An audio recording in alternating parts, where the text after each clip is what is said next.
अस्सलाम वालेकुम प्यारे बच्चों, कैसे हैं आप लोग। उम्मीद करती हूँ आप लोग बच्चों तो हमने पिछली क्लास में किसके बारे में पढ़ा था, कौन सा सबक पढ़ा था। सब कुछ अल्लाह ने दिया। इस सबक का नाम पढ़ के हमें क्या पता चल रहा है कि हमारे पास जो भी कुछ मौजूद है इस दुनिया में, इस दुनिया से बाहर, वो सब कुछ किसने दिया है? अल्लाह ताला ने दिया है।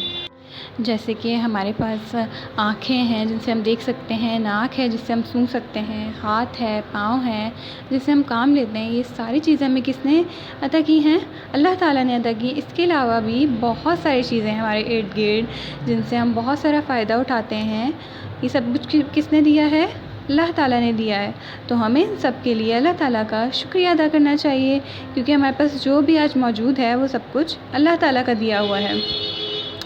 आगे अब हम देखते हैं हमने आगे क्या काम करना है।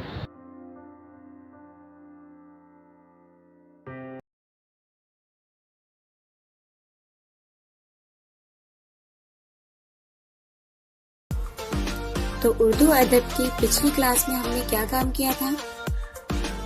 अल्फाज मायने किए थे। और कौन से सबक के अल्फाज मायने किए थे?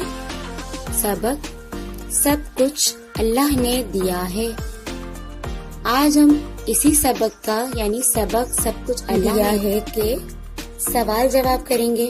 क्या काम करेंगे? सवाल जवाब करेंगे। तो चलिए हम सवाल जवाब की तरफ चलते हैं। तो पहला सवाल हमारे पास क्या है? अल्लाह ने हमें क्या क्या दिया है? पहला सवाल क्या है? अल्लाह ने हमें क्या क्या दिया है? तो चलिए इसका जवाब पढ़ते हैं। क्या जवाब है इसका? अल्लाह ने हमें नाक, कान, ज़ुबान, आँखें, हाथ पाँव दिए हैं। अल्लाह ने हमें क्या क्या दिया है? अल्लाह ने हमें नाक, कान, ज़ुबान, आँखें, हाथ पाँव दिए हैं। तो पहला सवाल हम रिपीट कर लेते हैं कि ये अल्लाह ताला की नेमत है ना, कि अल्लाह ताला ने हमें क्या क्या दिया है। अल्लाह ताला ने हमें नाक, कान, जुबान, आंखें और हाथ पाँव दिए हैं।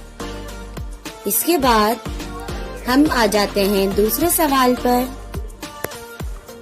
तो दूसरा सवाल क्या है? हम दूध से क्या चीजें बनाते हैं? दूसरा सवाल क्या है? हम दूध से क्या चीजें बनाते हैं?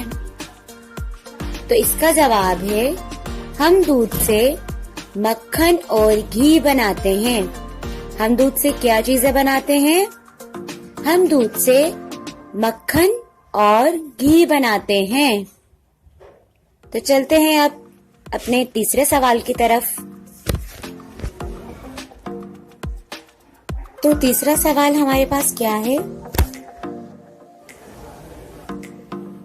तीसरा सवाल है दरख्त से हम क्या हासिल करते हैं? तीसरा सवाल क्या है? दरख्त से हम क्या हासिल करते हैं? तो दरख्त से हम, जवाब है दरख्त से हम फल और लकड़ी हासिल करते हैं। दरख्त से हम क्या हासिल करते हैं? दरख्त से हम फल और लकड़ी हासिल करते हैं। इसके बाद हम चलते हैं अपने अगले सवाल पर, यानी चौथे सवाल पर। तो चौथा सवाल हमारा है हमें अल्लाह की नेमतों के लिए क्या करना चाहिए? चौथा सवाल क्या है? हमें अल्लाह की नेमतों के लिए क्या करना चाहिए? जवाब हमें अल्लाह की नेमतों के लिए शुक्र अदा करना चाहिए। क्या करना चाहिए अल्लाह की नेमतों के लिए? हमें अल्लाह की नेमतों के लिए शुक्र अदा करना चाहिए, क्योंकि अल्लाह ताला ने हमें बेशुमार नेमतें अता की हैं और हम जितना शुक्र अदा करेंगे अल्लाह ताला हमें अपनी नेमतों से नवाजते रहेंगे। तो उम्मीद करती हूँ प्यारे बच्चों आपको सबक सब कुछ अल्लाह ने दिया है के सवाल जवाब बहुत अच्छे से समझ आए होंगे। तो मिलते हैं इंशाअल्लाह अब हम अपनी अगली क्लास में। तब तक के लिए अपना बहुत ख्याल रखिएगा। शुक्रिया और अल्लाह हाफिज।